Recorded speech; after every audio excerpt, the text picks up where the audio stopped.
people with the following medical condition: original phobia, acute player hater disorder, no jumper, no handles, allergic to playing defense.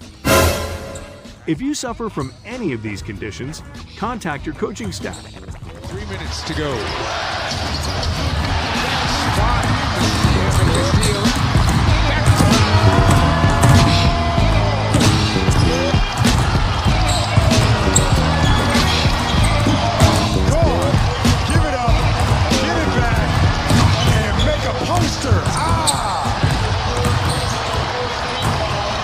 Welcome to License to Ball podcast, where certified ballers play.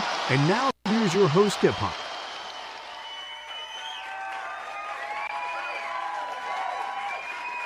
I want to welcome everybody to License Ball podcast. Sorry about the little delay. Technical difficulty every time when you're dealing with all this equipment. Something never goes right. Never go right. I never seen the fail when you got all this stuff hooked up in here. And then I'm the producer and host of the show. That's how it happens sometimes. So we're going to be having Jay Hillsman joining the podcast again, breaking this down because I couldn't do it without him. Not at all. I couldn't do it without him. You know more about the stuff than I do. So we had great reviews the last time out. We had great reviews on that. Yeah, we had real good reviews on this thing. Everybody came out and checked it out, and a lot of people hopping in already. Got a lot of people hopping in right now already. That's what's up. Got a lot of people hopping in on this. So we got the final 8. I mean, not the final, Elite 8, not final 8, Elite 8. Final 4 would be the final. That'd be the Saturday. Use final, but you got the Elite 8 Tuesday and Thursday. I'm going to pull across the screen matchups. We're going to start with 6A. These the teams right here in 6A. Me playing this week. I think this Grayson Cherokee game going to be a little bit closer than what people think.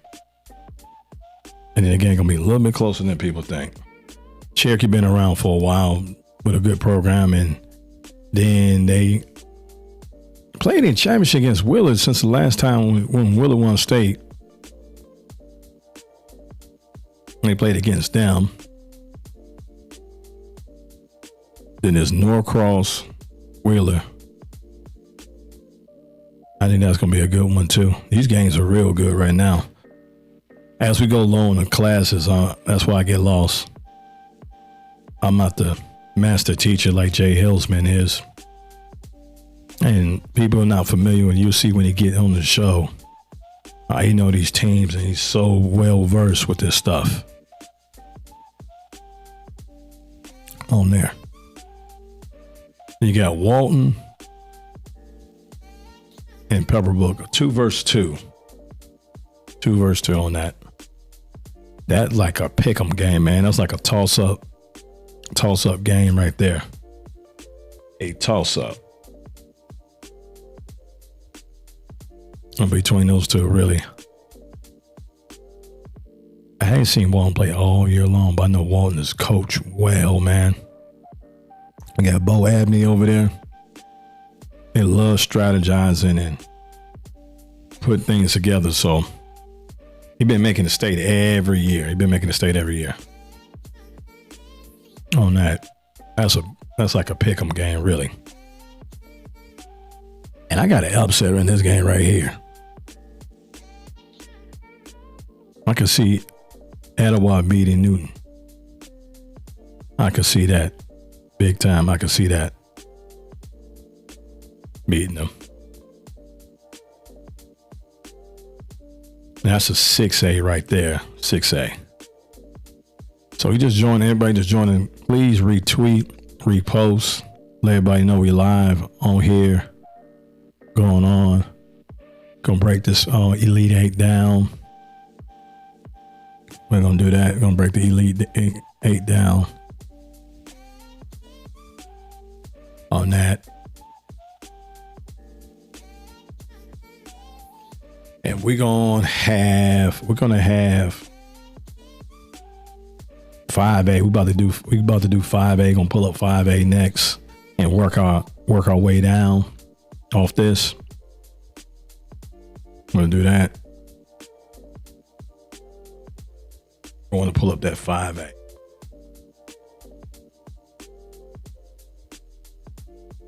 I got Woodward Academy winning that game.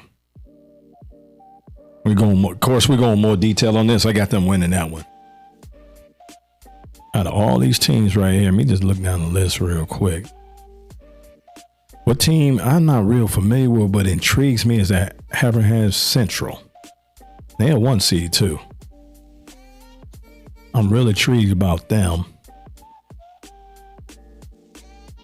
I'm really intrigued about that team. But Langston, Hughes, and Alexander, man, these games are real good. Real good. 1 against 1, so you know that was right. They had that seeded good. 2 1 seeds going against each other. And that Langston Hughes Alexander game, man, it's like sort of like a pick 'em to me. Another one, it's hard to say on that one. But if you made me pick,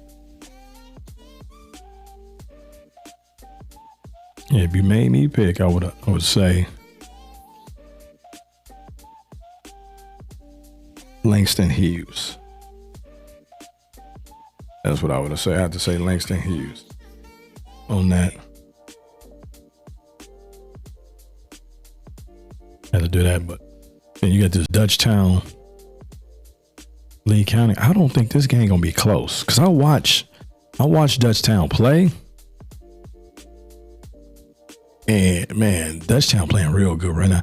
And one thing I didn't realize is Dutchtown is the most athletic team I've seen all year long. Dutchtown the most athletic team I've seen all year round.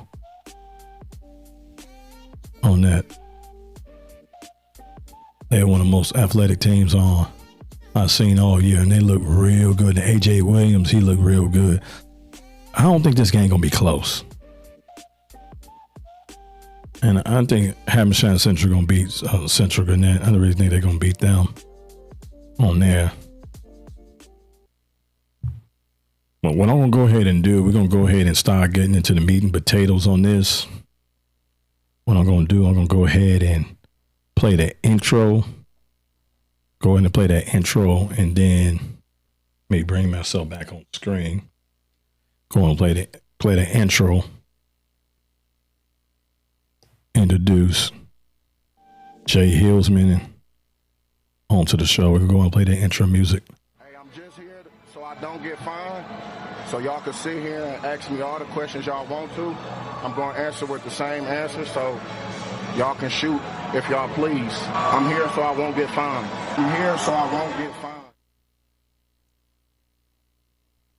What's going on, player?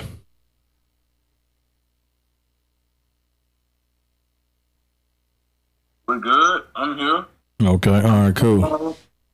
I'm right here with you, man. Glad to be on, man. You know, I'm doing what I can do. Yeah, I got you, man.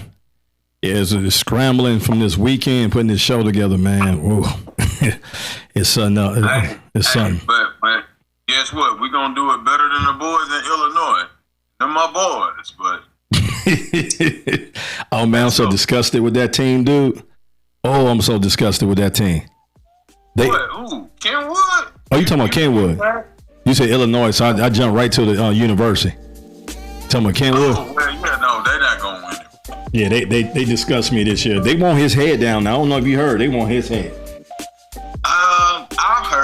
I've heard, but like I told people, DePaul, Kenwood, like after you win the city, nothing else matters. Like the city in Chicago is bigger than winning the state in Georgia.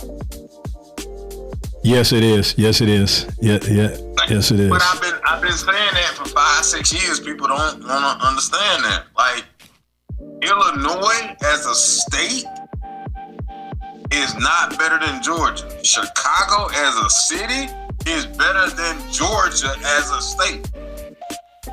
But you know, people don't like it when I try to. They want to have fancy graphics and say this guy and say that guy.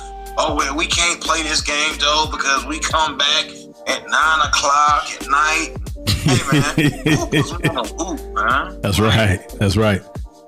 And that's just, I'm a hooper.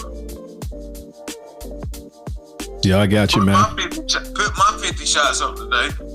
So, I'm good. I wish I put up 50. I'm sorry with you, man. I'm sorry for the delay, but where we going? What we got? Let's go. The audience is here and ready. Oh, we got you. But one thing I got, guess what? You wouldn't believe I had on the show yesterday, man. You talking about Chicago?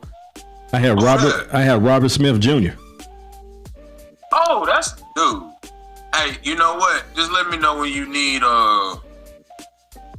Josh Anderson. Just let me know when you need him. Okay. But I was on the broadcast when he caught his first L, and he just lost to Hyde Park. And I had Hyde Park this year. Hyde Park is not a very good basketball team. And they beat Lincoln Park. And that was a bad loss. So I've been doing this all day, man. I'm just giving you a little knowledge. I think Kenwood gonna win 4A. But if they don't win it, it's okay because most Chicago teams struggle when they got to go play in Peoria, and the whistles hit different, and the sponsors, and all that stuff kind of hit different. But you win the city, you good. Nobody in Chicago cares about winning the state. You ain't lying. You really the city league will make a lot up. Yeah. A dude from Georgia left one school in Georgia, went to Chicago, won Chicago and the state, and came back to Georgia and won the state 2 years in a row, and they don't talk about it. Yep. You know who I'm talking about? Now you're going to refresh my memory. Because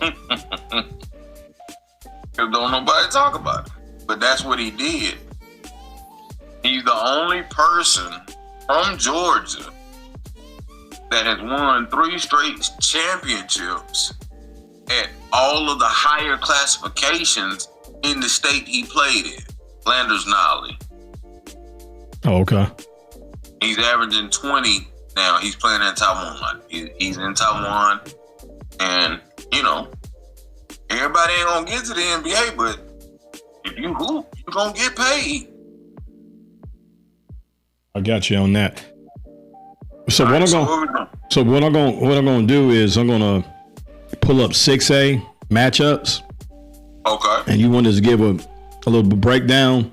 I won't have all of them listed on there, and you want to get, before you get a breakdown to each game, you want to talk about. I'm going to pull it up. So we got all the matchups from 6A on there on the screen right now. We got up like Cherokee versus Grayson, Norcross, Willard, Walton, Pebblebrook, and Etowah and Newton. So if you just want to give a summary of 6A. I mean, what kind of summary you want? Because, congratulations to Cherokee. Congratulations to that whole Region 5. I cover that region in football. Most people know I do North Cobb football. So that region in football did not do well. Look at what they're doing in hoops, though. Yeah, Cherokee, I was saying that before you came on air. Cherokee played for the championship against Willard a couple of years ago. That was in the semifinal. Yeah. At Georgia State. Yep. So Cherokee not no slouch. They've been around for a while. They've been hanging around. You got to be in it to win it. That's what I always say. You got to be in it to win it. Listen. Joe V. I call him Joe V. Joe Beeman, he does a very good job at Cherokee, but he's not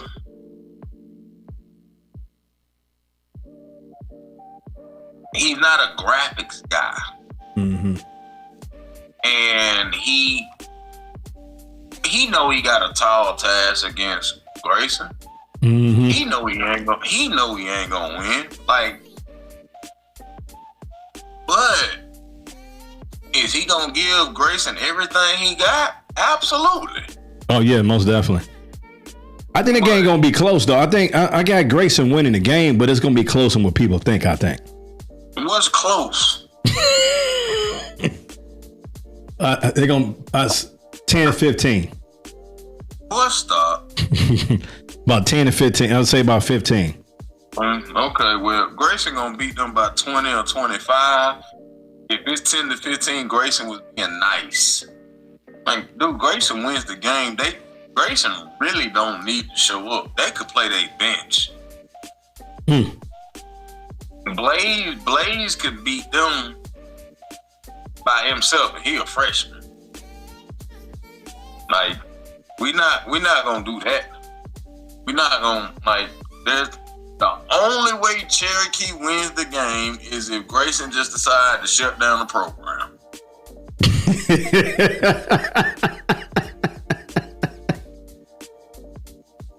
And I think Cherokee has done a very good job. They took advantage of their portion of the bracket.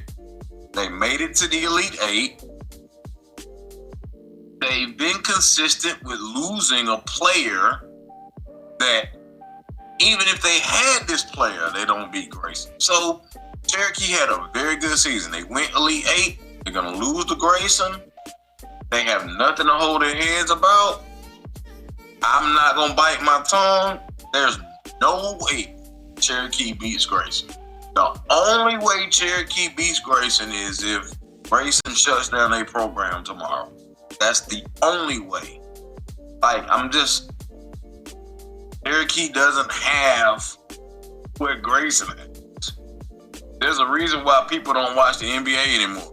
Because the guys are good. That's just what it is. Now, Norcross, on the other hand, we look at their hands full. And this was a game I didn't expect it, but I'm not surprised because all you have to do with Jesse McMillan is give him an ounce of energy. And I didn't think Norcross was going to beat McKeecher. Not only did they beat them, it was a wire to wire. And now Jesse knows how to scheme. And so Jesse, Larry, that's a good coaching matchup. Because now, like, they're not looking ahead, but Grayson gonna put Cherokee to sleep, okay? But when you look in Norcross, that's gonna be, man, you want to talk about a closer game? Like, I think Wheeler wins. Mm-hmm. But I know better. You know, Jesse McMillan made it to the Final Four one year and walked across the court and told me don't talk nothing about him. And, you know, he's never been offended by anything I said. So Wheeler wins the game, but that's a game that's 10 to 12 points late. So I still think Wheeler wins, but if Norcross somehow makes it happen, I mean, they playing with like 6 people. Yeah, I think Norcross not real deep. They're not real deep. Well, we know why they're not deep. Yep, you're right. We know why they're not deep, and the reason why they're not deep is because Newton beat the other team by 22. Yeah, I said it. Mm-hmm. Just figure out who Newton beat. Put them to sleep. So they're not really deep because of, but you know, when you do those type of things, it always catches up with you. So that's fine. Newton Etowah is a good game too on the bottom right side. Yes, I got an upset in that game. I can see Etowah upset Newton. Oh, I would not be surprised. Etowah is deeper. They're not as athletic. They're fundamentally sound. And if it's a close game, and you know what I mean, if it's 5 points or less in the final 2.5, 3 minutes, Etowah has the advantage. But Newton just continues to find a way. But this may be the game that pushes Newton to, are they playing back? I think both sides. Pebblebrook gonna get pushed. This is an X and O game. It's not a Jimmy and Joe game. If Jimmy and Joe make the play, okay. But Etowah Walton, hey dude, they've been battling with Wheeler all year, bro. Yep. So I think Newton beats Etowah. I won't be surprised if Etowah wins. But the two teams that a lot of people didn't talk about all year could play. I think it's gonna be Pebblebrook and Newton. Although I'm not gonna look over Walton. They went to South Fulton and won. And now they gotta go to South Cobb, and you know that gym is different. Okay? They ain't never played in that gym. It's gonna be hot, it's gonna be sweaty, it's gonna be not comfortable. And I think Walton is a very good basketball team, but Pebblebrook, I told you this last week, whenever you beat a top-ranked national team on the road in their gym, you automatically become a dangerous team.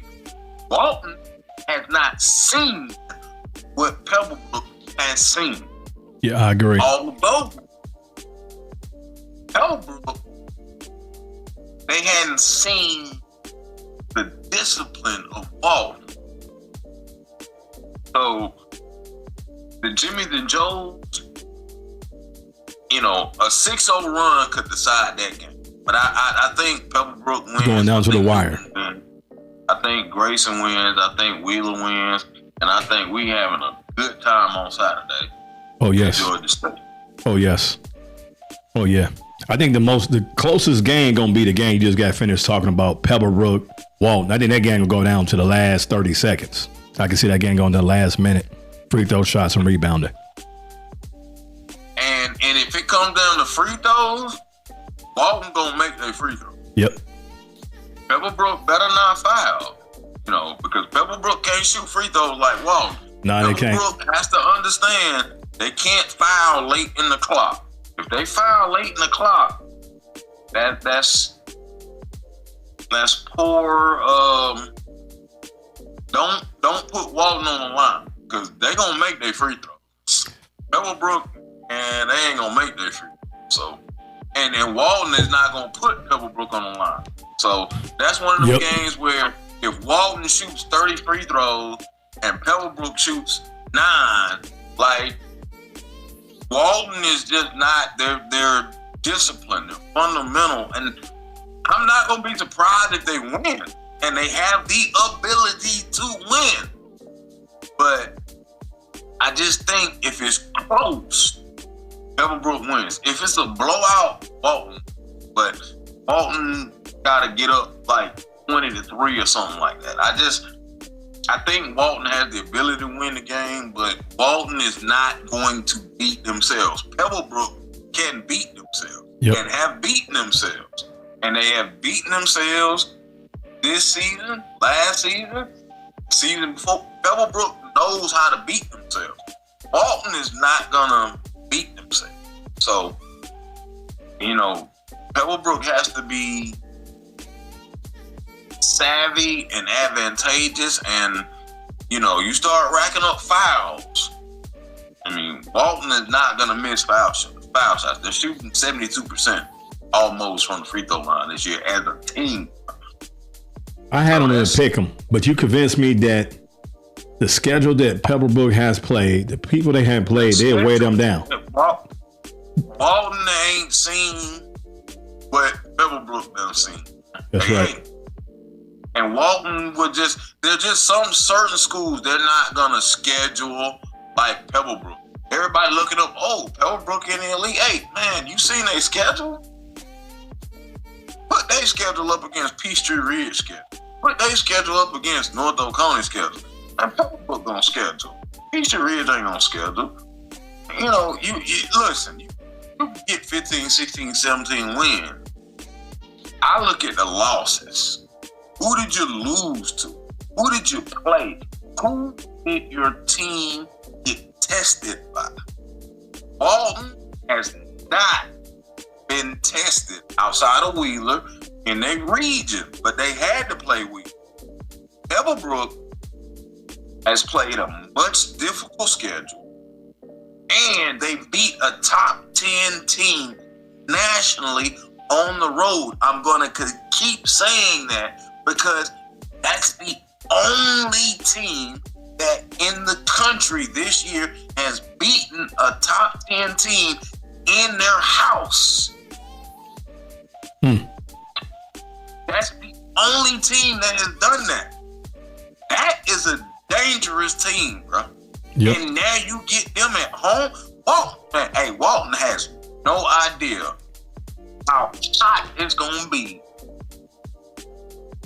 It's going to be 90 degrees. Pebblebrook going to have the kids on one end and the other end. They're going to be mopping the floor. It's going to be hotter than whatever. It is going. That's on court. I was in that gym. I saw Milton lose in that gym. Walton has not played in the environment they about to go play in. They played at Westlake. Westlake is all cool. Everybody comfortable. Mm-hmm. They ain't played at Pebblebrook. I got you. So we're going to go on. We're going to pull up 5A. Okay. Winder-Barrow versus Woodward Academy. And then you got Langston, Hughes, Alexander, Dutchtown, Lee County, Tri-Cities, and Habersham Central. What intrigues me is Habersham Central intrigues me. I ain't never seen them play. They intrigue you because, if you don't go up to Helen, if you don't go up to the mountains, you don't know where Habersham is. And Habersham they done went and bought some land. They done bought land. They got good size, and they play very, very well. It's a road game for Tri-Cities. Mm-hmm. Advantage Habersham. Not really. Tri-Cities just got to try not to get pulled over going up to the game. That is probably the most interesting game. Tri-Cities is the better basketball team. Habersham Central, a lot of people have been talking about them, and I watched them, and I like them. They're dangerous. Habersham is very, very dangerous. The problem Habersham has is they're getting Tri-Cities at the wrong time. Because I was on the phone today with multiple college coaches, and Omari Forrest is very well respected. He coaches the kids hard. He's going to make them play through adversity. They're going to play through the whistle. So Habersham is going to see a team come in their gym that is not intimidated. Yep. Tri-Cities should win the game. I will not be surprised if Habersham Central wins the game. I've kind of underrated Habersham Central all year. And I've kind of underrated them because I didn't get to play some. And you get it at home. So I think Tri-Cities wins the basketball game, but it's not. I think it's a 3-point game. I just think Tri-Cities is deeper, longer, stronger, and their coach is not going to let them fall. If you do, let's just say first quarter, you make a stupid foul, that coach is gonna bring you out. He don't care if it was a stupid foul, and that's because he got somebody else that will come in and not foul stupid. And I think that's a very interesting game in 5A, but I think Tri-City still win. They're the better basketball team. I agree. I totally agree. So let's go back at the top. Let's go and go with Woodward Academy and Winder-Barrow. And that. Winder-Barrow has 3 losses this year. 2 of them are to Habersham Central. Winder-Barrow is a very good basketball team. Mm-hmm. Winder-Barrow has size. This game is going to come down to Clemson and nobody. There's a reason why Clemson got the guard and you don't have the guard. The guard play, and Winder-Barrow has guards. They've got 5 good guards. Winder-Barrow, they just don't have enough to beat Woodward Academy. Woodward Academy beat who they needed to beat. Winder-Barrow is a very, very good basketball team. They don't have anybody that can shut down Zach Foster or D. Cooper. And they don't, their best player that can guard Jarvis Hayes Jr., if he got to guard him on the perimeter, Winder will play them very, very tough. It will be a very close game. Winder is not going to get beat by 10. Not going to get beat by 20. Woodward is not going to blow them out. Woodward is just better at the spots that matter. Even if foul trouble is something that you look at, Woodward is just better. They are the better team. Samuel is an awesome player for Winder. He's got to get 40 just for them to have a chance, because defensively, Woodward is going to take away his brother and another, and the brother from another mother, and his homie. Like, they're going to shut that down. Jaron, he should get 30 in this game. Maybe. But Woodward is just a better overall basketball team. And they're not going to quit. And Winder's not going to quit either. And I like Winder. I like what they do. My mom is a graduate of Winder. I know Winder very well. They're not better than Woodward. They will play them tough. They will play them hard. They will play them close. Woodward win. All right. Oh, let's see. Hold on a second here. Got to do something. I agree. Totally agree. All right. I got you on that. But I never seen Winder player play this whole year, man. This is my 3rd or 4th time hearing about the school. I ain't seen him play. So I'm looking forward to seeing this. Winder got history, man. Winder-Barrow got history, man. I believe you. I told you, my mom graduated from the school. I know the school and the area very well. I got you. Did we cover everybody? And the coach has done a very good job, because Winder's basketball job is not as easy as people think it is. Mm-hmm. It was talk about the Langston Hughes game. Oh, against Alexander. Langston Hughes got to go to Alexander, right? Mm-hmm. Yeah, bro. I'm gonna just be honest with you. Mm-hmm. Alexander will find a way to lose this game, and Langston Hughes will give them every reason to go home. Langston Hughes is going to win this basketball game. This will be a coaching. And Elliot Montgomery and Jason Slate, they both are very good coaches, and they both have won a state title. But one coach Elliott Montgomery is just a little bit better when it comes to, I'm going to put this guy on that guy. That's going to be the matchups. Everybody know what Alexander got, right? Yep. I'm telling you, I don't fish a lot. Okay? I don't. I fish at Kroger and Publix. I go and just pick the fish up. But when you fishing, you kind of use certain kind of bait. There's gonna be some bait in this game, and it's gonna look good, and it ain't gonna end that way. Langston Hughes, I think, wins the game because nobody's been talking about them. The coach don't want them to be talking about them, but Alexander hasn't been talked about either. No, they haven't. But everybody knows the guard, and Pops Gregory Dunston is a very, very good point guard. Langston Hughes got 4 answers for him.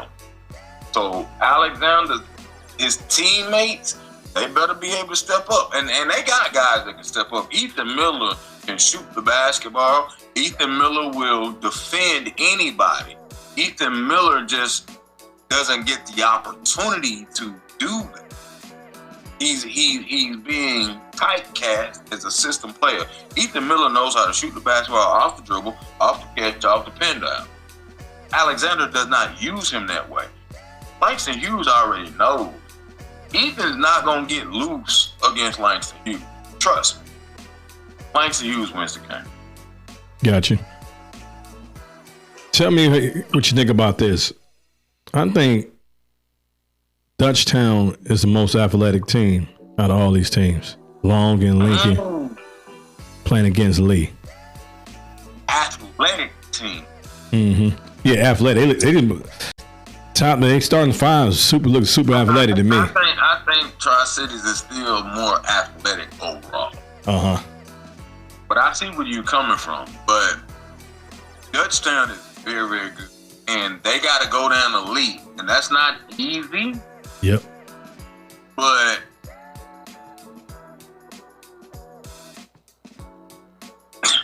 I hate to say it, Dutchtown coach is not some kind of simp. His team will be prepared. They got to go to South Georgia. They've been to South Georgia before. They've been to South Florida. This ain't their first time getting on the bus, bro.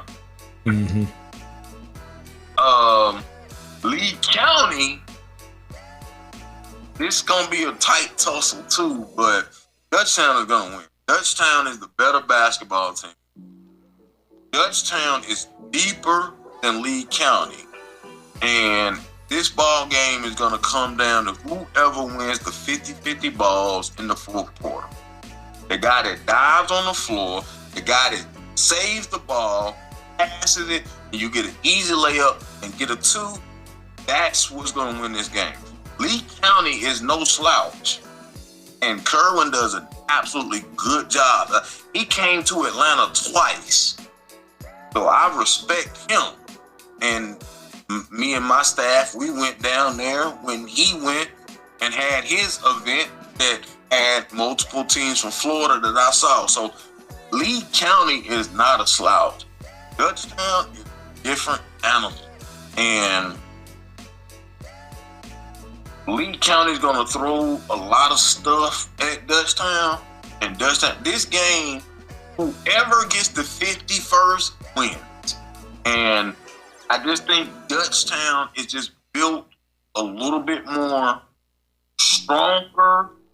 They're going to be defense travels, man. Hey, if the ball ain't going in the basket, Booker going to call a timeout and say, hey, look, defend the rebound, and we'll take care of the rest. And I just think Dutchtown is a little stronger in that area than Lee County. Dutchtown wins on the road at Lee County in a very, very hostile environment. Gotcha. Yeah, I want to thank everybody keep jumping in and hopping in to the Licensed Ball Podcast. We covering the Elite Eight Georgia High School Association. What's going to be taking place this week. We breaking it down. We already went over the 6A and 5A. Please repost, retweet, tell a friend, like and subscribe. All this, we putting in work. As you can see, man, when we sitting down to the feet of the master teacher right here. I don't know too many people in Georgia know much about these teams right here, so I appreciate y'all joining the podcast and keep it going and viewing this, man. We're gonna jump into 4A teams. All right, let's go. Union Grove, Pace. I know what you get. I know how you feel about that one already. And then Jonesboro, Tucker, McDonough, take advantage Westminster. of this bracket, right? Mays, Norfolk County. Got a good. Hey, listen, Caleb Peel Samples. He's a very good basketball player. Union Grove took advantage of the bracket. Okay, they are. This is the second team that ever made it to the Elite Eight in school history. So they've been to the Elite Eight 2 of the last 3 years. They're not beating Pace. Okay? They're not. I don't care what coach tell you. I don't care. Hey, Pace just beat Kale by 30. Kale beat Union Grove by 20. Yeah, just good job, Union Grove. I know y'all call me Union Grove haters. I'm not gonna, but hey, man. Y'all coach ain't they coach, and y'all team ain't his team. Now, wanna take notes? Go ahead. Pace blow out Union Grove, and they kind of keep it nice. They don't even beat by 20. They be nice. I told you about Hartree. I told you about Mailman, and look what we got. Tucker Jonesboro, Hartree, Mailman. And a lot of people keep sleeping on Mailman, and I just don't understand why. This probably is going to be the most interesting game to me because, again, I talk about coaching and coaches and how they develop teams. And Jonesboro not supposed to be in the Elite Eight. Jonesboro, this is not the Jonesboro from a year ago, from 2 years ago. This is not them. This ain't the Tucker from a year ago. I live in Tucker. I seen Tucker a little bit more than a lot of people. And the game at Tucker. Hint. But I don't know who wins this game, bro. I do not. Me too. I'm not too sure either. I know one thing. Archie don't want to lose the Mailman, and Mailman don't want to lose the Tucker. So I don't know who wins this game. Whoever rebounds the ball offensively better, whoever has the most second chance points wins this game. And if the team that has the most second chance points don't win the game, then defensively they lapsed because it's going to be that contested. First team to 60 wins this game, but offensive rebounding will be the key. And offensive rebounding and second chance points. Second chance points will be the key for who wins unless they lapse defensively. Gotcha, man. Got you. Then I think we got one more left. We got Norfolk County. And Mays. North Oconee about to see something they ain't seen. Mays bringing some folks with them. Okay. They travel well, huh? Huh? They travel well? No, they don't, but they bringing some folks now. And so when they walk into North Oconee ain't seen no, like, I don't know the record. North Oconee has won. They hadn't lost a home game in a long time. Mm-hmm. This is the first year I have not gone to a North Oconee game because I'm not welcome. They hung my head, told me I was champ dumbass, and so so this is the first year I have not been to a game at North Oconee in 5, 6, 7 years. But I know that gym, and I know that if Mays do what they said they were gonna do, Mays is 22-8. huh? Mays is 22-8. That's their Mays record. done played better people. Mm-hmm. North Oconee, let me tell you, North Oconee gonna smooth you. They gonna make you feel good. They gonna shake your hand. They gonna talk to you. They gonna thank you for coming. But Kirby Smart always said, when somebody pat you in the back, they got a knife in their hand, and that's North Oconee. And I use Kirby Smart as an analogy. Mays has the ability to go in there and win that basketball game. Mays has to stay composed. They can't let the student section get to them. The student section is going to say stuff to them, okay? Mm-hmm. Especially at halftime, because you have to walk. Mays has to walk across their bench to get to the locker room. That student section is going to say some stuff. They have to remain composed. Mays has the ability.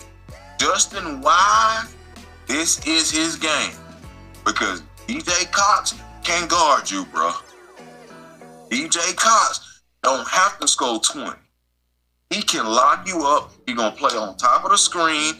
He's not going to go under, and he will give you fits. Kamari Brooks is going to be Kamari Brooks. He's a football player. Mays got football player. Yep. But Mays got basketball player. DJ Cox on Justin Wise. This is Justin Wise's game. Bracco is going to do what he got to do at the point guard spot. But if it get, mid-second quarter, early third quarter, you look up and Justin Wise ain't got but about 2-3 points, 4-5 shots. It's Justin Wise game. You want to hoop, homie? DJ coming for you, and they got good help side defense, and Mays has to stay composed. They have to do what Best did.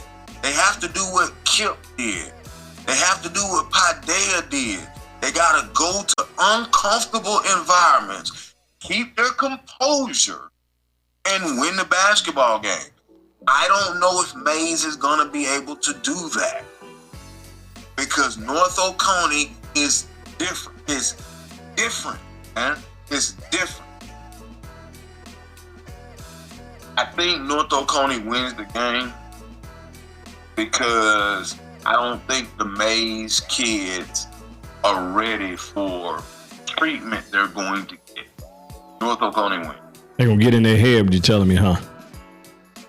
I'm not going to say that. I'm just, they have to be composed. They have to not play in the moment. Mm-hmm. They have to play to win. They play in the moment, which most teams do at North Oconee. You lose. If Mays plays with a sound head, no dumb fouls, no stupid turnovers, no jacking up shots, and no late fouls in the shot clock, and make the free throws, if you put the pressure on North Oconee, you got a chance. I don't think Mays is good enough to do that. Justin Wise is who I'm watching, because Bracco is going run it. Thrasher Wilkins, he gonna hit his 3 or 2. Kamari gonna get 17, 18, 10. That's. He's a man child. Huh? He's a man child. Gonna beat him up. He's not a basketball player though. He's a football player. Mm-hmm. He's a football player. Okay, he's not about. I'm not talking about him going to North Carolina or he's not a basketball player. He's a football player. Mm-hmm. Damn good one. Yeah. Mm-hmm. But they haven't won they lost when he wasn't playing.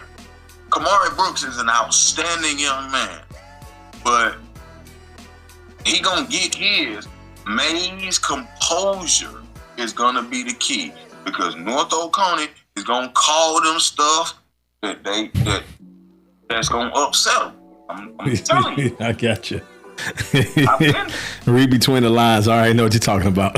Yeah, bro. I've been there. It happened in New Hampshire last year in the same round. It that's what happens at Titan Arena. Mm-hmm. Yeah, but I got you on that.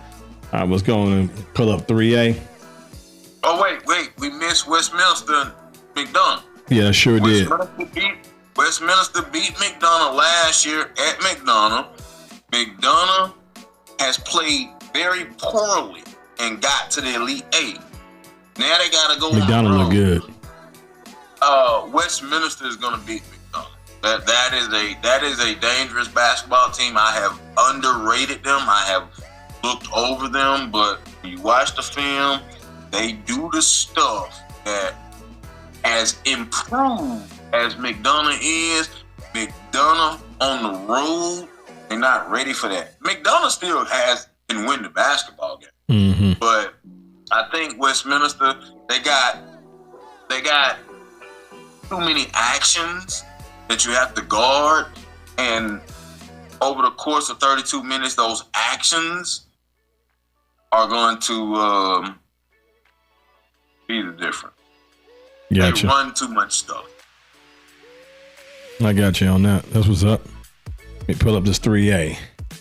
3A. All right, let's go. Got St. Francis, Norcross Christian, Grand Atlanta Christian. 3A? Yeah. Oh, that's private school. I put it the. Let me see. I You get that want to later. stay in private? We're going to do this. We own it. Yeah, we're going to do this 3A 1A private school. Yeah, we good. On that. Yeah, St. Francis. I'm gonna make it easy for you. Green Forest win. Norcross Christian win. Holy Innocents win. Padilla win. Just like that, huh? The only thing Padilla has to worry about is the refs. That's all they got to do. But they've been to Savannah. They've been to the mountains. You know, they have a very good coach. They have a very good staff. They will keep the composure. They will do what they need to do to win the basketball game. So, Padilla, Holy Innocents, North Cobb Christian, Green Forest, as it should be. Those are the four best teams. And Green Forest will win, and Holy Innocents win, and it'll be Green Forest, Holy Innocents. I mean, like, I'm not gonna cut no mustard. I'm not gonna. The four best teams will make it. Somebody get beat, then I'll eat my crow. But I expect it to be North Cobb Christian, Green Forest, Holy Innocents, and Padilla. That's what I fully expect it to be. I don't disagree with that at all. That's what I got in that matchup too. I got that too. And it just seemed like Caleb Wilson is on a mission this year. Like how he came up short last year in the state championship. It's like he seemed like he's on a mission. He's a different man. He got a different walk, a different attitude about him, seemed like to me. But that's what pros do. He's a pro, man. Yeah. He's a pro. And I was saying it a little while. By the way, I need to give you your flowers and your credit. You were the only person that said you thought he was going to North Carolina. And when I heard that, you said that like in November or December, and I was like, because I'm a Tar Heel. I love North Carolina basketball. That period. Point blank, end of this question. And I was like, dang, dude, you really saying that? And you had the gumption to say that, and that's where he's going. And yeah, both Tar Heels, because I mean, you called it, you said it out there, and let me just give you your respect for that, because I don't know anybody else that said that with as much confidence as you did. Yeah, I appreciate that. I just, from outside looking in, I was keeping up with his recruitment just a little bit and talking to him and seeing stuff online. I was like, I just had a hunch. You just get that hunch, that gut feel like, I think North Carolina where he's going to sit. Let me tell you something, the gut ain't never let you down. The gut ain't never let you down. All right, you say we're going to 3A. What's up? Okay, let me see. See. I'm just gonna keep going in the order we got it in. Now I'm gonna pull up the next one, and oh shoot, popped away from me. It's been real sensitive. We're going to just do 2A. 2A. Okay. That's the next one I got up on that. I gotta look through here. I gotta see if I have. I might have. You good. We go 2A. I got it. Oh, okay. I'm ready. I mean, hey man, Laney beat Laney. Where Greg at? He called it. Laney beat South Atlanta in a fist fight. I even asked, did they play with the shot clock? Because I mean, 48, 38. But no, Laney won. But they got to play Tatnall County, man. And Tatnall County at home. That don't bother Laney. Tatnall County got to get over that they playing at home because that don't bother Laney. Tatnall County is very, very good. I forget his name. Shoot. I was just watching them early. 23, the point guard. Mm-hmm. He makes everything go. Goodness gracious, what's his name? I get his name. I forget his name. 23 is the point guard for Tatnall, and then the forward 4. What his name? I was watching the film earlier. Tatnall County is very good. I'm upset now because I can't provide the name, so I apologize, young man. But I was watching your film earlier, and I know who you are, young man. That's going to be a very interesting game. And Laney likes to junk up the games. Tatnall likes to junk up the game.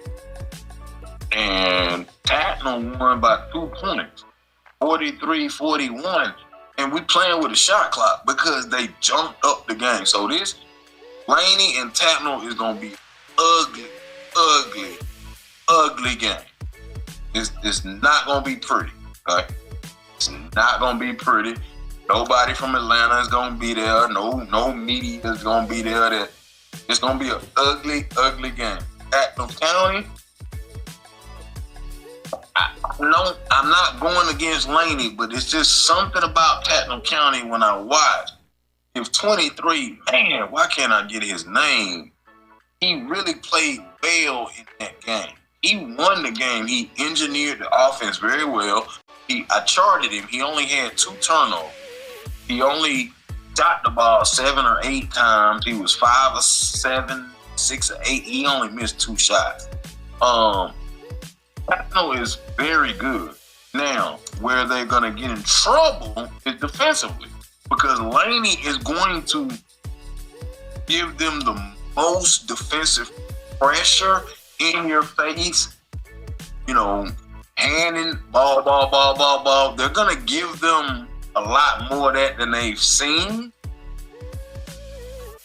But the Tatnall crowd is they ain't going to let them fold, but that ain't going to bother Laney. So home court in this one for Tatnall to get a team with that depth and that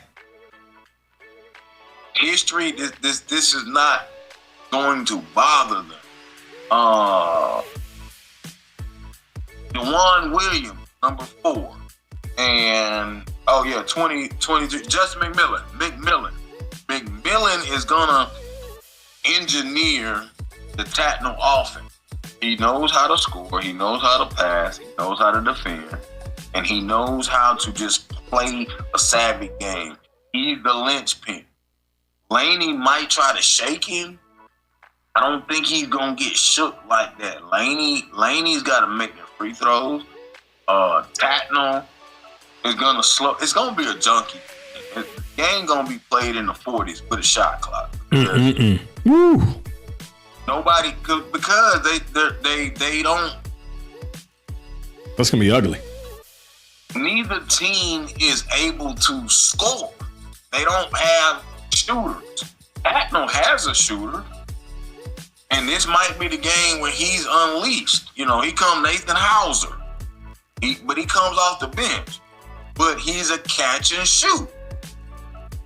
Tatnall offense is not catered to him off a curl, off a pin down, off of a catch and shoot. They don't have a lot of catch and shoot stuff in their stuff. They're not.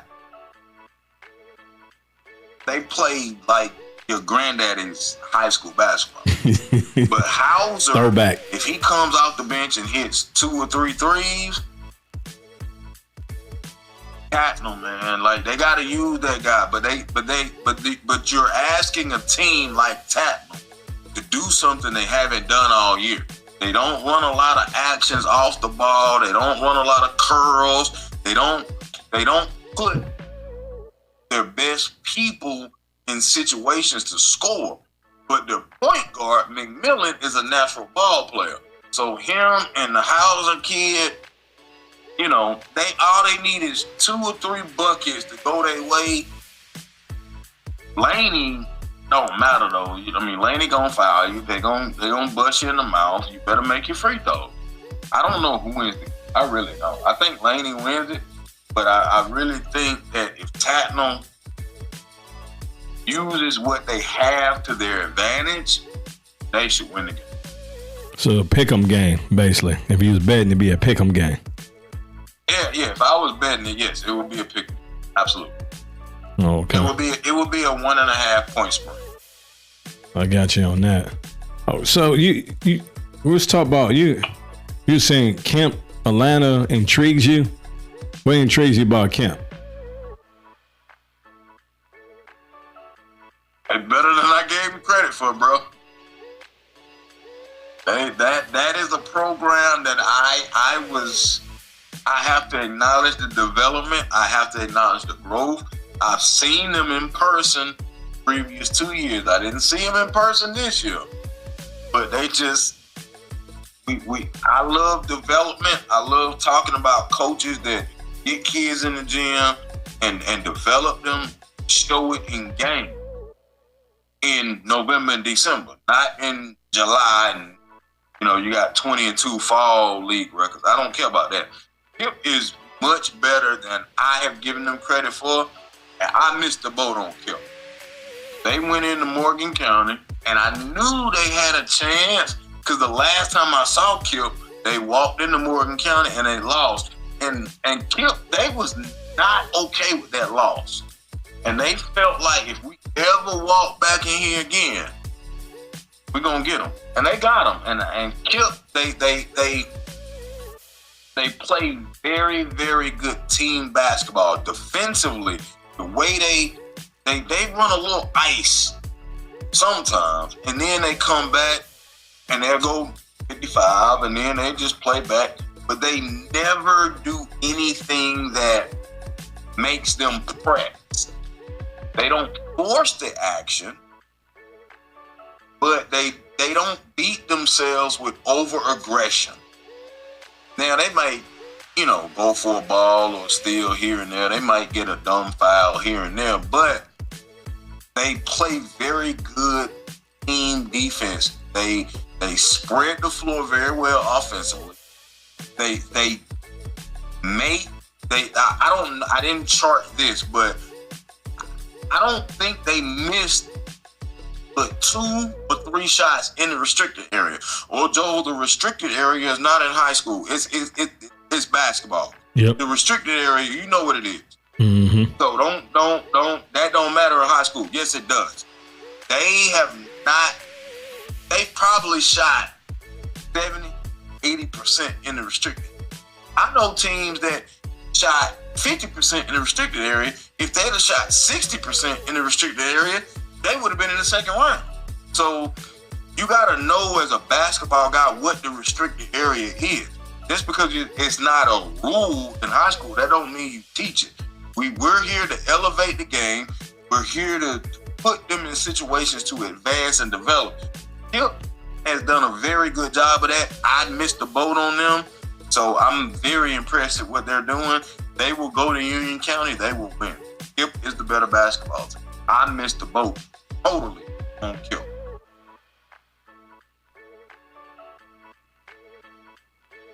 Gotcha. What about the Carver Columbus Spencer? All right, so this is a neighborhood thing. You know, it's so much junk in this game, man. Nah, school me. I don't know. You don't know? So Tony Montgomery, the point guard at Carver Columbus, was the point guard at Spencer when he won the state championship. The head coach at Spencer left, came back to Spencer. The assistant coach at Spencer is now the head coach at Carver Columbus, Tony Montgomery over there. And musical chairs. Musical chairs? No, there's going to be so many police at this game. Carver Columbus win. I like E. I like Tony. Carver Columbus wins the game based upon they beat Etowah. They beat Lee County. Those are their best 2 wins. Other than that, they played nobody, but Spencer is not. Everybody that played at Spencer and under that coach, they at Carver Columbus. And Carver Columbus, the assistant, this is the dirt. It's gonna be so many police at this game. I'm telling you. I'm surprised they ain't playing this game at 3:30. It's gonna be that many. Even on a Wednesday, school is Carver Columbus wins. Spencer has shown Coach Allen at Spencer. Hughes has done a very good job. Tony Montgomery won as a freshman at Spencer. Now he at Carver Columbus. How he got there, it doesn't matter. He's built for this. Spencer don't really have nobody that can. Tony Montgomery makes Carver go. Tony Montgomery is the most underrated player and under-recruited player in Georgia. I could tell you why, but I'm not going to do that. Carver Columbus win. Gotcha. We got that Butler, Franklin County. Thanks for playing, Franklin County. Great job. Great season. Only losing team in the Elite Eight. Great. I like Jason Shaver. He does a good job. He coaches his tail off. They have no shot. Butler wins this ball game. You playing at Butler. Butler just beat Columbia, and they beat them to sleep. Thanks for playing. Good job. Butler wins this. Gotcha. I was going to jump into that D1A with Temple. Okay. Yeah, Temple, Southwest Macon, all those teams, Vidal, all that. Thank you for showing up, Tim. Southwest gonna beat you. They at home. It's gonna be a raucous environment. Temple has a very good offense. So let me not say thank you for playing. You know what? That was disrespectful because y'all shoot the ball very well, especially from the. See, I was about to use an NBA term, from the break in, but from the wings to the top, they really shoot it well. They don't shoot it well from the corner, and they're able to get to the bucket on both sides. So they have options. Southwest might be a little cocky. Temple might get them. Let me do that. And it's gonna depend on who gonna help Chase Dupree. Dupree, if he's held to 17, 18, they in trouble. Dupree gotta score. That's the problem with Southwest, because I don't know if they've seen a team that can defend and make everybody else do something. Temple is offensive, so I don't know. I think Southwest wins. If Temple wins, I'm not gonna be surprised. So I'm sorry, Temple. I'm sorry, Temple. I can't ride you off like that because you've been able to score the basketball, and I watched your game the other night. So yeah, y'all know how to put it in the hoop, but Southwest wins. Even on a bad night, if Chase gets to 20, 25, even on a bad night, this is gonna be a game where he might get 25 hip-hop and he goes to the free throw line. You know, he goes 8 of 11 from the free throw line. It might be one of them kind of nights. And let's move on to the Toombs. Is it Toombs? Toombs County, yeah. Yeah. Where's that located at, by the way? That's southeast Georgia. That's Toombs County. That's south of Macon? Don't get pulled over down there. Gotcha. Vidalia, hey, listen, I'm surprised with Vidalia, man. But they've always been competitive in basketball. They've always competed. They've always put a competitive team on the floor. Hughes had a great run last year. Vidalia got to go to Toombs. All of Toombs County and probably the State Patrol gonna be at that game because that's a game that it's gonna be a little testy. Might get a tech, might get an elbow thrown, it's gonna be physical, but this is a pick'em game. I'm gonna give Toombs the advantage because they're at home, but I'm not gonna be surprised if Vidalia wins. But I think Toombs take care of it. Makes sense to me. You got me scared and want to go down there and check out a game. I ain't never heard. I'll get pulled over down there. Hey, man, you got to use your car, man. Use your map. Use your ways, man. I mean, see you in the gym. Come on, man. I'm joking. I've been to a lot of these places, bro. I'm just telling you, just be careful where you go. Drive the speed limit in some places. That's all. Yeah, I feel you on that. Yeah, I got back in the day, I got a ticket. And where was that county as in? That's the county of LaGrange, man. That's a speed trap through that whole county. Some county, bro. Yeah. And I almost got arrested because I couldn't remember what county. I was driving on the back roads and I kept jumping counties. I didn't know what county I was in. I was at a football game. So I got a ticket in South Georgia. Now, man. Stop telling folks you don't know where you're not at. Whenever you're driving a car, you always need to know where you are. I learned the hard way from that. Yeah, because you can be in Heard County 1 minute, Troup County in the next, and they run neck and neck. And then next thing you know, you in Muskogee. So you know. Mm-hmm. That's that 85, 185, you know. Hey man, I did 8,000 miles this basketball season. I know where I'm going. Look at it. That froze. I don't know what happened there. It froze. Let's see if I can get that. Going top right, that's where we were going. East Lawrence and Putnam County. Yeah, but the video, it froze. I don't know why it froze.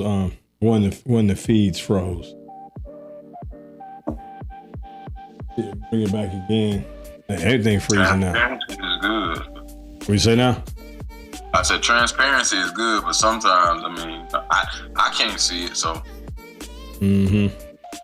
But yeah, me pull that up. Let me see here.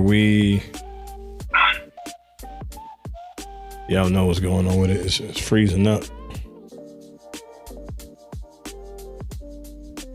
Yeah, it's freezing. Okay, it's a little bit of lag. So yeah, we got Putnam next and East Lawrence.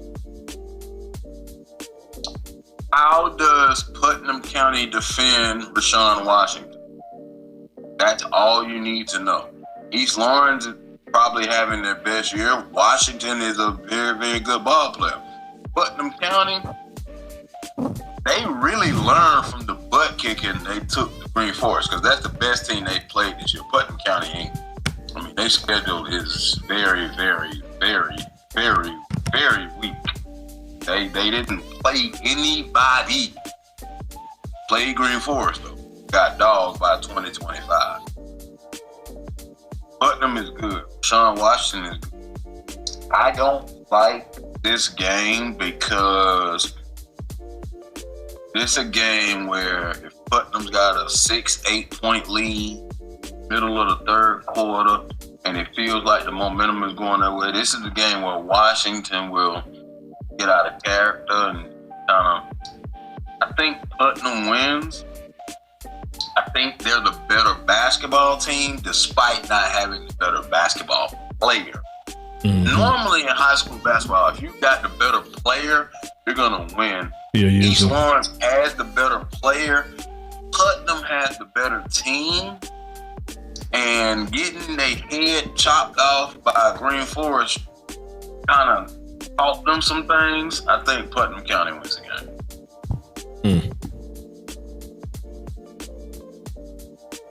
Then we got, I'm familiar with Bass Academy. So I've seen them play a couple of times this year. They look pretty good again. And they playing Fannin. It's a kid played with on the Stampede was down there from Phantom County, right? I have no idea. Back in the day. I have not seen Fannin County play. I have not gone to Fannin County. I know where it is, Blue Ridge, Georgia. Best did what they needed. They beat Raven County. They got to go right back to the same neighborhood, just a couple of miles north. Best wins the game. Fannin County has nothing for Best. Got you on that. They have to do the same thing that Best did at Raven County. They have to repeat it at Fannin County. They have to jump out, get ahead.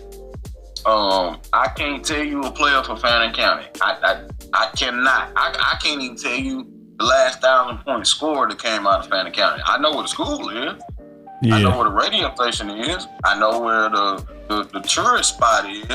Fannin County don't play no basketball, man. They a football school? They a what? No, that's a mountain school, man. That's where you go and you hang out, and you know they kind of the Dollar Tree Helen. So if Helen is Walmart, they Dollar Tree to Helen. Like that's mountain school stuff, man. And I like the mountains, so that's why I know where the school is. I mean, I don't know nobody in Fannin County. I don't. I'm not gonna tell you no truth. I know Best, and I was worried about them going to Raven County, and they won. So this ain't no one trick pony. If Best goes to Fannin County and loses, I'll take all of the heat. Cause I can't tell you what Fannin County do.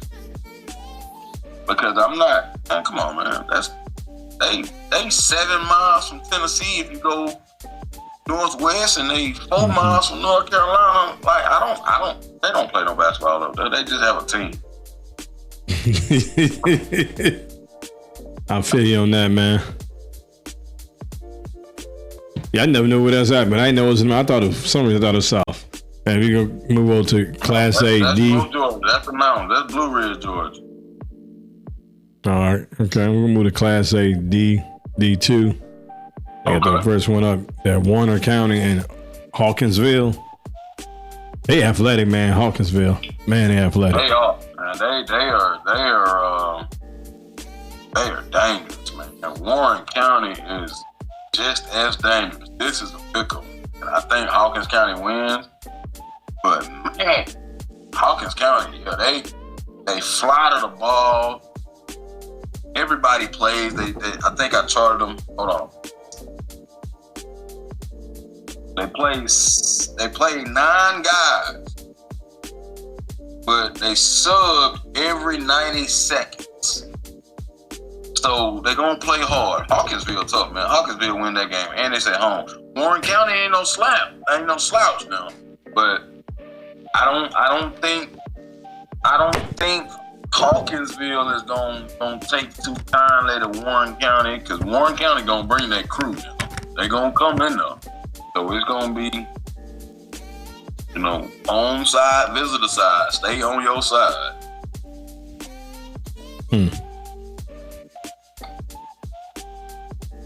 That's amazing. Oh, then we got Early County, Savannah. Yeah, exactly. I was thinking about going. I ain't been to a game down in Savannah ever. That's on my bucket list to do. Savannah is a basketball school. They're in the lower classification. That's a basketball school.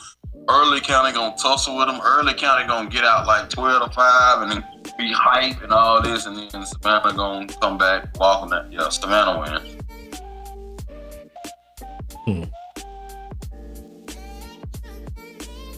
And then we get, what else we got?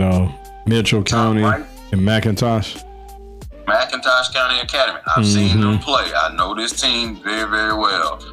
This team is doing what I expect them to do. I expect them to beat Mitchell County. Mitchell County, there's going to be a technical, there's going to be a flagrant in there, there's going to be some jawing.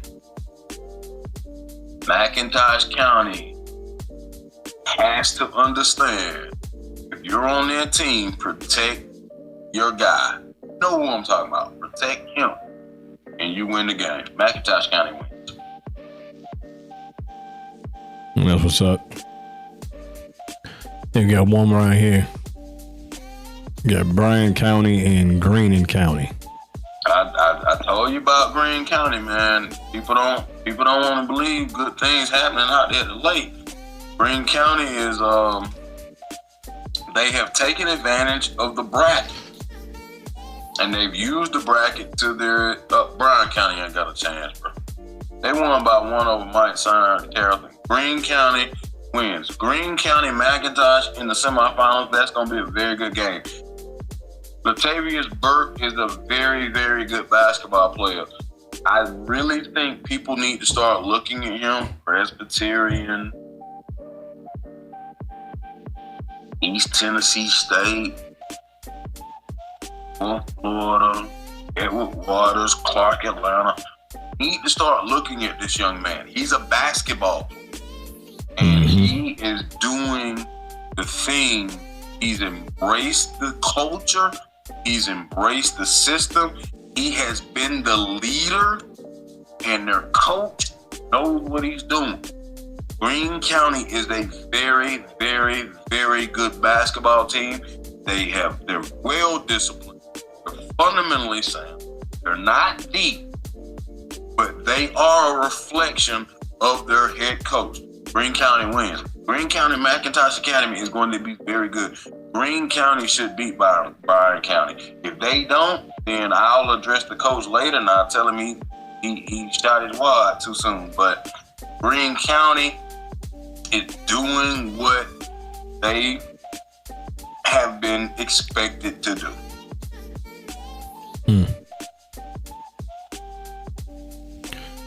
Now we got I got that on there. Look like I got that on there twice. Yeah, that's what I did. So we're gonna do 3A now. Yeah, we're going through 3A. And I don't have a list for that up in front of me. 3A give you a headache. Yeah. I don't know where to go with this Cross Creek, Sandy Creek. I don't, because Sandy Creek gets it at home, so they get the advantage.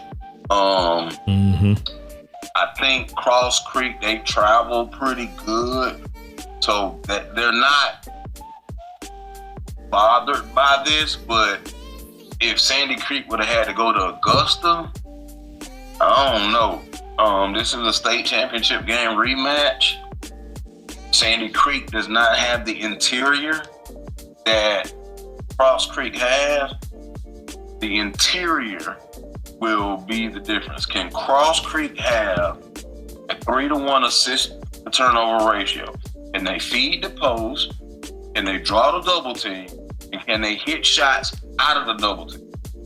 That's going to be the key. I don't know who wins this game. I think Cross Creek wins it because they're not playing.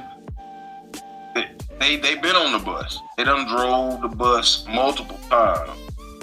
I don't know if Sandy Creek is ready for situational basketball where, you know, one of these guys come off the bench and he run up and down the court and he grab your shorts on purpose. Like, I don't know if they ready for that.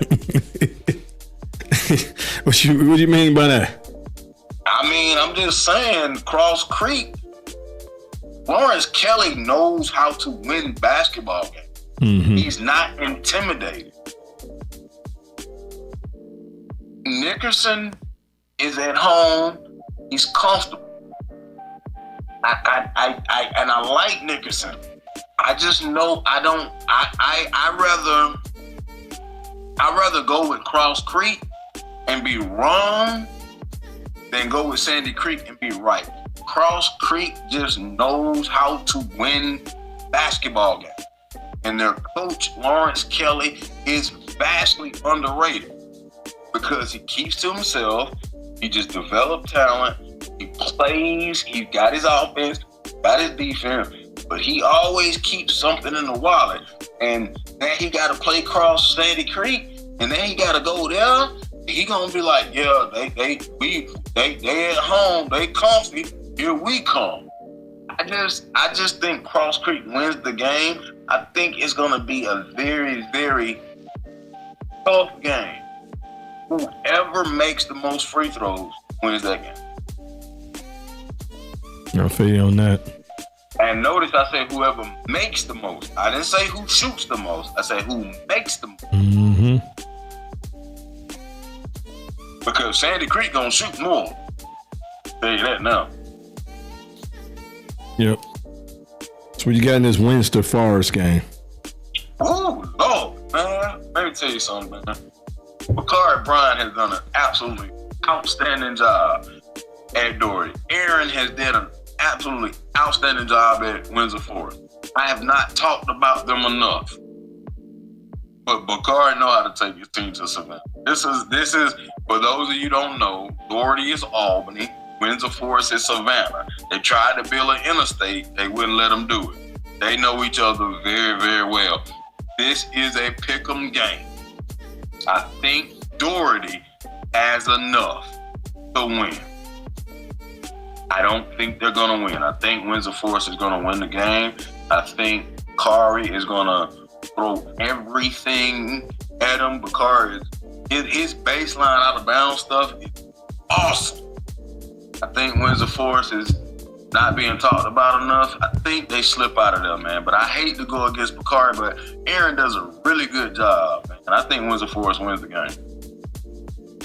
That's what's up. Let me go see what's next on there.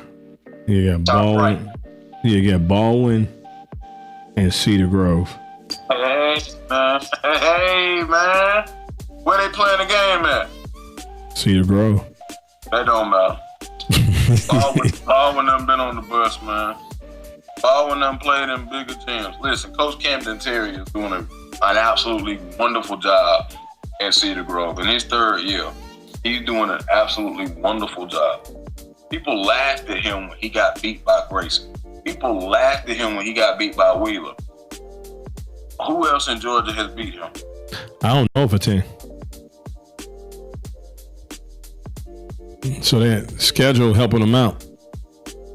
No. Yeah. Their other loss was, I forget who it was. It was not a Georgia team, and it was somebody they shouldn't even lost to. I think it was Brooklyn Collegiate. Somewhere they were playing somewhere, one of these. Well, let me not say that. They were playing somewhere where they won the first two games quite handily, and then they had to play somebody else and lost. Mm-hmm. Baldwin knows how to get on the bus. Baldwin knows how to win on the road. Baldwin is there. Cedar Grove better be careful. Baldwin has the coaching advantage. Cedar Grove has the better players. But Baldwin coached Ben Smith and Camden Terry. I love Coach Terry, man. For him to be in the situation he's in and to do what he's done, and for him to take the butt kicking to Grayson and Wheeler, and for him to try to continue to find out, is Keith a better wing shooter or is he a better topside shooter? Is he better off the one dribble pull up or off the catch? Manny gonna do this. Manny ain't had a lot of big games this year. Manny has kind of dialed it back a little bit because there are other people that can make his job easier. And I don't know I know Baldwin can handle that. This is a pick'em game.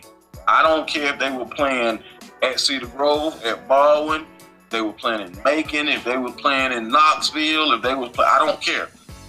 This game is going to come down to who has prepared and who executes. Coach Ben Smith has went through everything. Coach Camden Terry has went through everything.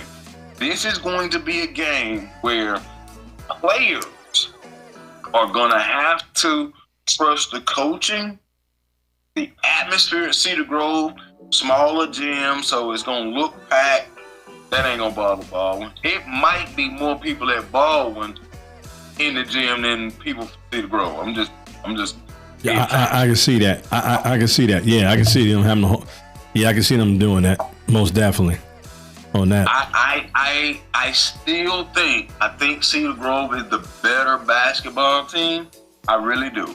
Mm-hmm. I think they're the better basketball team. But I got Cedar Grove winning the game. No, Baldwin's gonna win. I got you. Baldwin been here, done that, and they watched that Luella game, and that Luella game really got Cedar Grove in trouble. Watched it like I did. Yeah, that was. There's a lot of things in there Coach Smith can draw up, and Coach Terry's got to be able to fix that. And he got too many leaks to fill this late in the season. Baldwin upsets Cedar Grove. Cedar Grove is a Hillsman heavy top 10 team. They go down. Baldwin wins. You heard it here first, yo. Hot take. Bunch of hot takes, actually, really. We got one more to go, man. We got Jefferson and Monroe. Man, Jefferson, man, let me tell you something about Jefferson. I saw them beat Cherokee Bluff, I don't know, a couple weeks ago in, what was it, double overtime? Yeah, double overtime. Those played so freaking hard, man. Like, I ain't never seen a team play that hard. But Coach Kevin Morris, really, he's a good guy. He's always been a stand-up guy. And I saw him after that game, and I walked up to him, and I said, hell of a job. He just looked at me like, when Cherokee Bluff lost, I knew Jefferson was going to beat the brakes out of Peach County. I already knew that. Yeah, but look, man. They got to go to Albany. That's a whole different ball of wax. And Monroe is a pretty good team. They just whipped up on Pickens, who I told you ain't played nobody. Mm-hmm. So when they had to play somebody, they got beat. Monroe, man. Yeah, you Monroe called. winning. You did. Yeah, I remember. You called that. You called that Pickens game. You said that. I remember that. Yeah, I remember that. I most definitely remember that one. Cause Pickens, they were feeling good about themselves. Yeah, but they ain't never been on the bus. They had to go to Albany. That's 3.5 hours. Pickens has not played any. Oh wait, they went to Savannah. They played Johnson Savannah, who didn't make the state and only won by 7. And man, come on, man. I like the guards, but they weren't tested. But you know, they do a good job, and they had a good season, but they had a padded schedule, and they caught up. Yeah, when you get to late region play into the state, you can't hide no more. You cannot hide no more. Second round out, man. I mean, and Pickens was good, and I've been on Pickens since July, but I didn't talk about him because once I looked at their schedule, I was disgusted.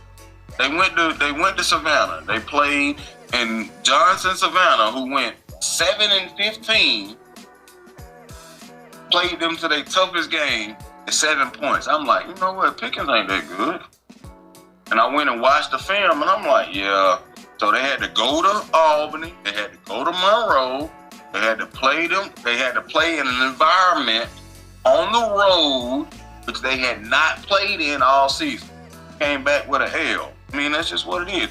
Jefferson, they're a little bit better than Pickens. They haven't had to do anything. Monroe gonna beat Jefferson. Now, Jefferson is that team where if they come back up 75 with a win, I ain't gonna be able to say nothing. But I don't think they not. Monroe's the better basketball team. Gotcha, man. So I think we covered everything, man. We covered We everything.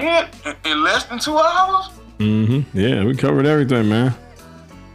What was most impressive for you in the first 2 rounds? Most impressive to me.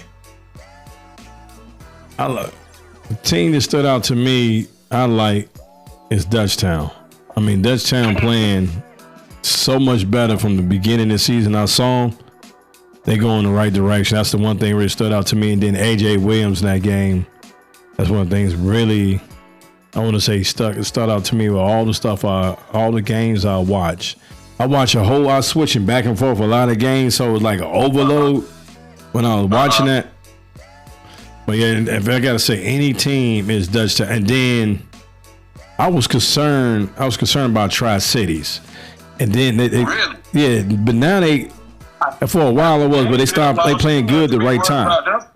Sprayberry wasn't gonna beat Tri-Cities, man. Oh no, I'm just saying going into the state playoffs, I was a little bit because like now but you got a coach like Coach Forts. He know how to get his team playing at the right time.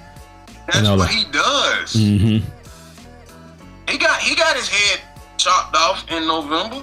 Oh. Mm-hmm. He came to me and he gave me permission to say this. He said, "These boys just keep listening. We'll be there in February." Where we at? Yeah, in February. Yeah, and he lost a player and still doing good. Hey man, subtraction by addiction. Right? I'm not gonna say that. Sometimes it's okay if a player don't want to be at your school. It's okay. Unlike people on the north side, but if a player don't want to be at your school, let them go. Mm-hmm. Yep. But I think Tri-City Dutchtown, if both of them can advance, and that should tell you how tough the Decatur game was for Dutchtown. Dutchtown went and put 85 on Sequoia in a place where you can only be forced to score because you actually playing like at LA Fitness. The court is so small. But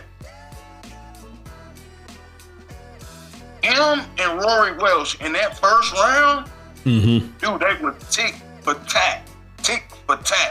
And all they took was 2 Decatur turnovers and a 6-7-0 run from Dutchtown, probably about, the middle part of the third quarter. They stretched their little 4-point lead to 8, and they stretched it to 10. They had their cushion, but Rory didn't let his guys back down.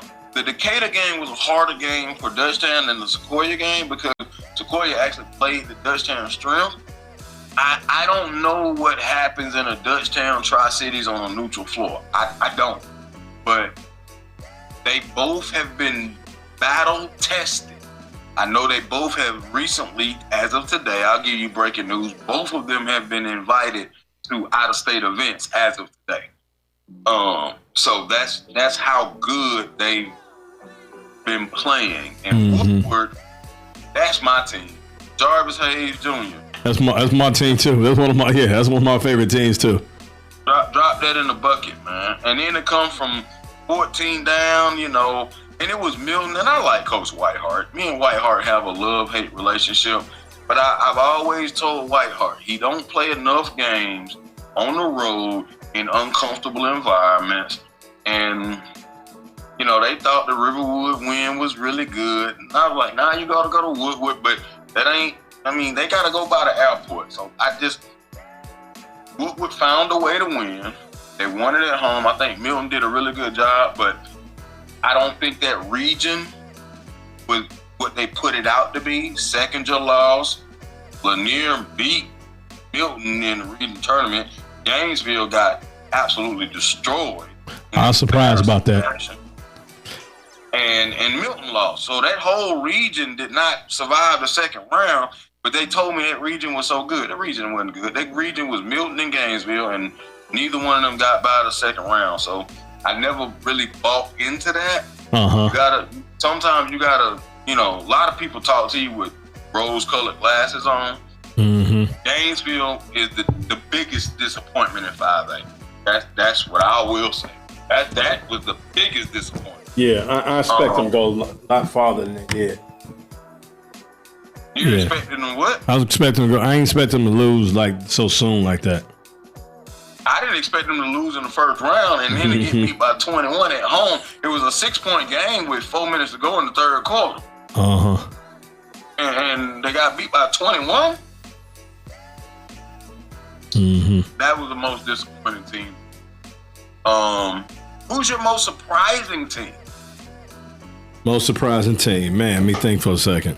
Caught me off guard on that. Man. Oh, man. You got 7 minutes to the top of the hour, man. So, you know, I gotta give you something. Me do this real quick. Me take this down, take that down.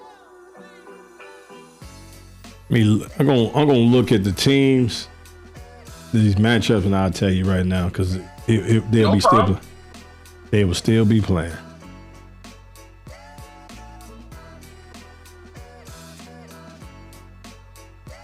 Jonesboro.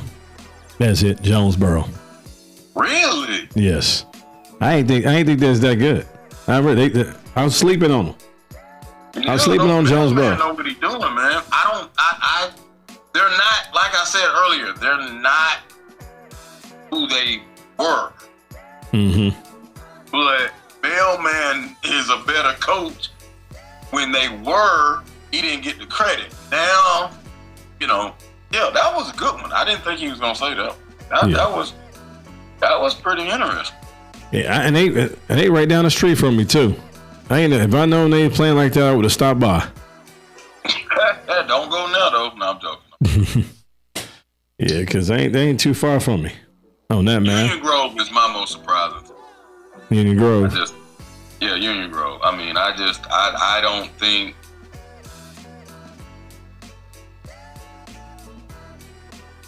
I like Caleb Samples, and I know they got another guy there, but Union Grove, you want to talk about addition by subtraction. Once you get rid of an assistant coach, you can do things that you used to do. So Union Grove is still a surprise to me, but they took care of their bracket. That's still the surprise.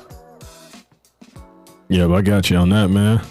So how you feel about this? I don't trust their coach in a wet paper bag contest. Like, he can't fight his way out of a wet paper bag. I don't trust him. I don't. What coach is this? Huh? What team is this again?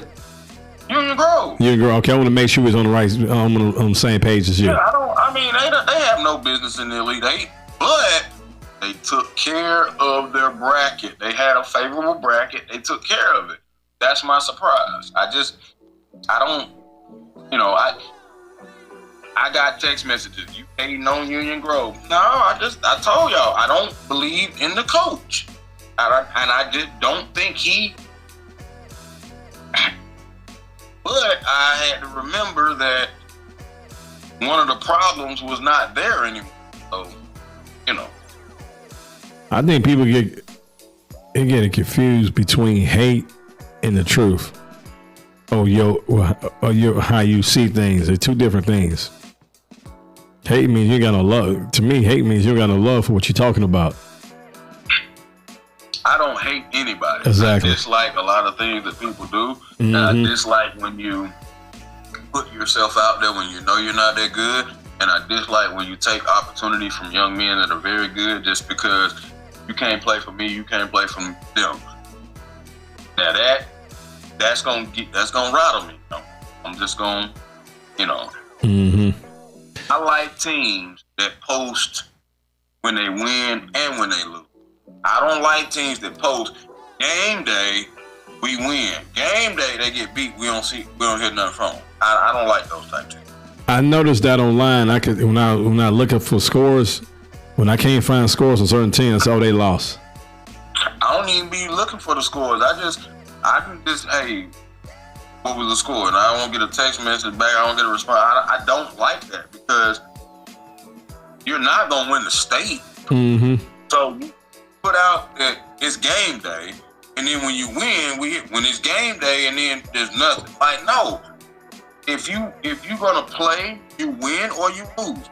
Let us know whether you won or lost. Yep. Because we know you're not going to go undefeated. Very few teams go undefeated every year. So.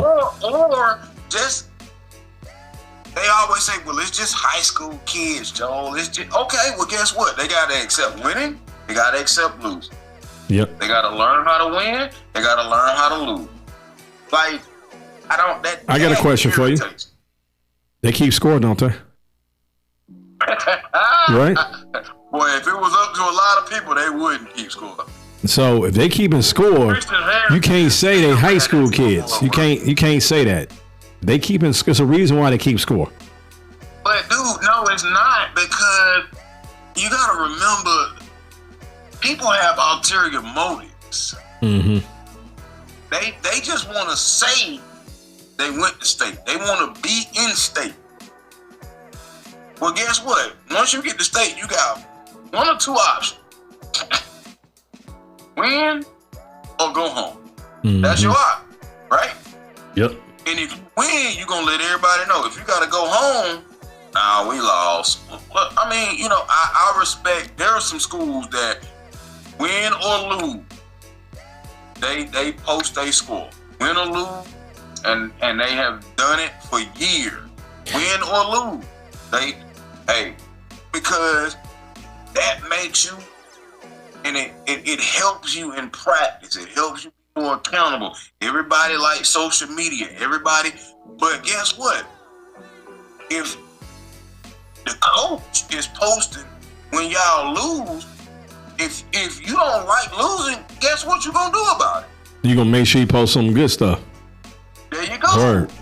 I agree. And you know, I'm running through my head too. The teams that do this, the teams who win a lot, they post win or loss. The teams who win, I never really paid a lot of attention to that, but the teams who win a lot, they post regardless if they win a lot or lose. Yeah, the teams that want attention and all this, when they get mollywopped, you don't hear nothing from them. But I learn more from losses. Don't schedule nobody. As a coach, I learn more from losses than wins. Absolutely. That's why I talk about who'd you lose to. That's why I talk about that. Who did you lose to? A team with 11 losses can be better than a team. Do you think who's the better basketball team? Padilla with 13 losses in the Elite Eight, Cherokee Bluff with 5 losses, and didn't even get out the first round. Mm-hmm. Not battle tested. Who the better? Exactly. If you don't test yourself, if you don't build your schedule for February, you will not survive February. Everybody thinks that I'm just being mean or what. No. Because you know what? When I messed up, my dad held me accountable. Mm-hmm. When I did something, I was, you know, when I got to the park and I had 2 hours to play and I lost that first game and then I had to go home and then play another game. Yep. You think I'm going to go to the park and lose that first game again? That's right. Word. Like, that's basketball. Yep. So as we wrapping this up, man, you got any final anything final to say? Wrap it up. See you in the gym, man. I mean, quarterfinals are Wednesday, semifinals are Friday and Saturday. We're gonna have fun with it. I will say this: I will not be going to the state finals. I will not be going to Macon. But I will be at the quarterfinals, and I'll be at the state semifinals, and we're gonna have fun with it. I love it. This is my favorite week of the entire year. I feel you on that. So, how you feel about this show compared to the one we did last Monday?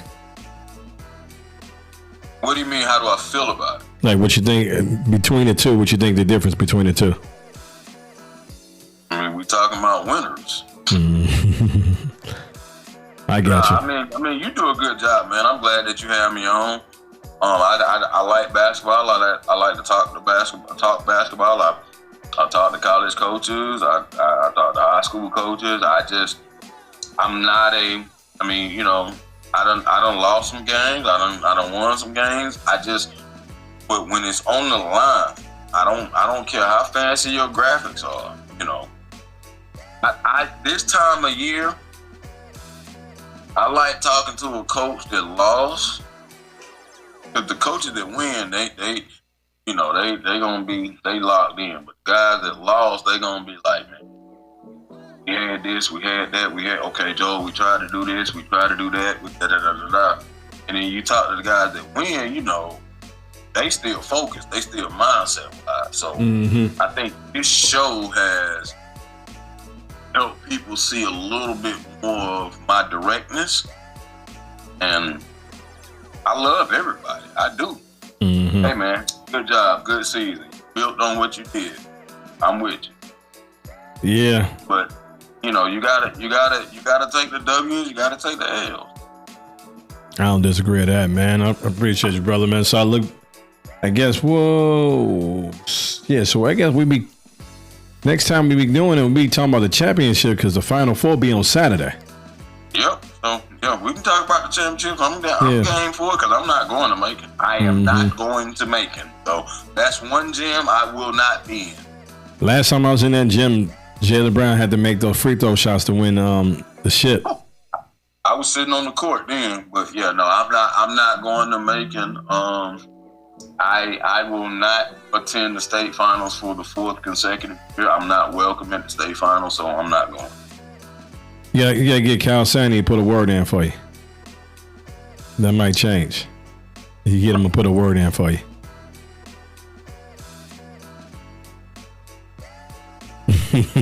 I'll holler at you later, brother. Thank you for having me, bro. All right, no problem. Anytime. Yes, sir. Let me get that down off there. Yeah, we got a wrap on this show, man. Appreciate everybody keep hopping in here on the podcast. That's Joel Hillsman from the Hillsman Heavy. Have that going on, you know. Good stuff. Well, he's very outspoken, which I love. I love it. A lot of people can't stand it, but I like it. I like his honesty.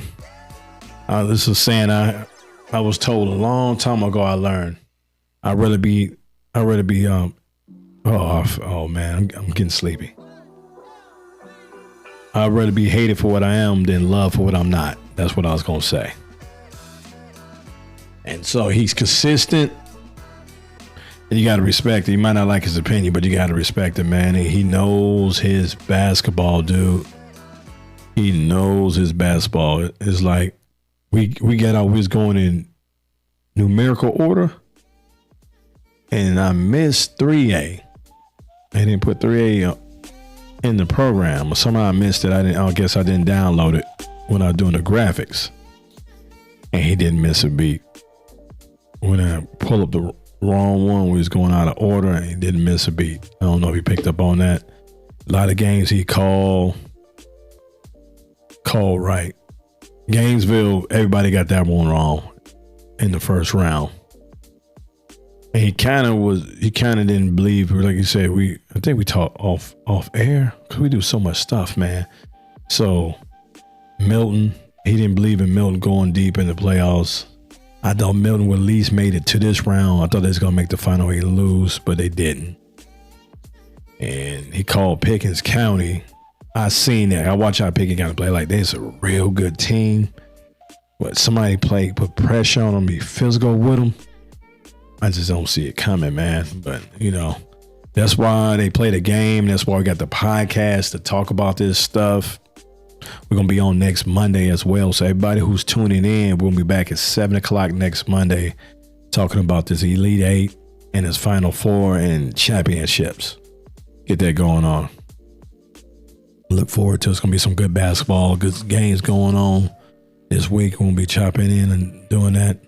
I don't know. I might do an emergency podcast, might do a in-game adjustment podcast, watching these games and going down to the wire like we do on Saturdays. So I'm definitely going to be on Saturday covering the Final 4. We on Saturday live in-game adjustments watching the Final 4. All the teams on Saturday. Well, I'm Hip Hop. I'm your host. Thank you for watching. Tell a friend, repost, retweet, like, and subscribe. Let everybody know. And the main reason why you should do it, because it's free. It don't cost you anything to do it. And you might like it. According to Cam Newton, that's what he says on his podcast. You might like it, subscribe. You might like it on that. So you know how we do. People who watch this podcast on a regular basis, you know what we about to say. You can go ahead and do it with me. On the count of 3, 3, 2, 1. Peace. Till next time.